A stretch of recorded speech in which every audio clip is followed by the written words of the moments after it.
په لومړي کې خپل ځان راته وپېژنئ.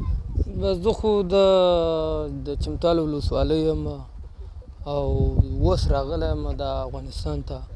مخکې خو په پاکستان کې وم، بیا دغه چې کوم پاکستان باچا و دې ټیم کېښودو چې زه به د پیله تاریخ نه به تاسو استوم، نو بیا غیر قانوني به هغه به تله، خو مطلب چې چاپه به راله بس بیا دا غیر قانوني بیا هم بیوله او پاسپورټ والا دا کاټو والا بیا هم بیوله.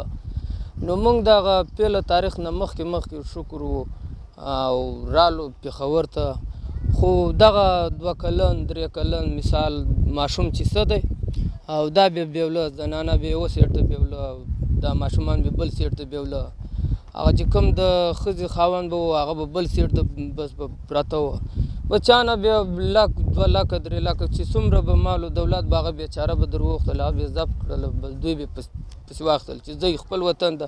بس دی دغه 15-20 کاله مو مېماني درکړله، نو تاسو به اوس ځئ پاسپورټ به جوړوئ بیا به راځئ. موږ ویل پاسپورټ چې موږ جوړوای سولو نو موږ خپل په وطن کې به حویلګیانې به جوړې کړې وای، زندګي به مو سمه کړې وای. خو بس د دوی دا مطلب و چې غیر قانوني به ځي، نه چې کوم مثال په غیر قانوني به هغه به ځي. خو بس چې به دغه راله بس به مثال دغه بازار ته چې به راله هغه غیر قانوني بیا هم بیوله، هغه کم کارت والا چې به و هغه بیا هم بیوله. بس موږ هسې ورنه راخطا سولو رالو.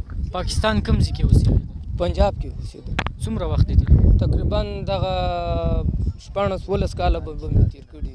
نیم عمر دې هلته تېر کړی؟ نیم عمر مې تېر کړی و. همسایګان او هلته بس موږ خو دغه د بټۍ کار کوو، همسایګان به څوک ناسبه وه، څوک به تله څوک به راتله، بس خپل د غریبۍ ژوند به مو کوو، نور به مو څه کوو. خفه خو نه یې چې نه والله که بیخي خفه سم، پر پاکستان به چېرته خفه کېږم. ښایي اوس دلته چې راغلی څه احساس؟ بس دلته وروره جانه دغه روشن به راکوي خورو، بیا نور خو یو کوټه لرو یا نه لرو، بس هلته به خپل ژوند به کوو، نو څه به کوو چې خدای راکړه. بیا به یو حویلي ماویلي به جوړوو، نو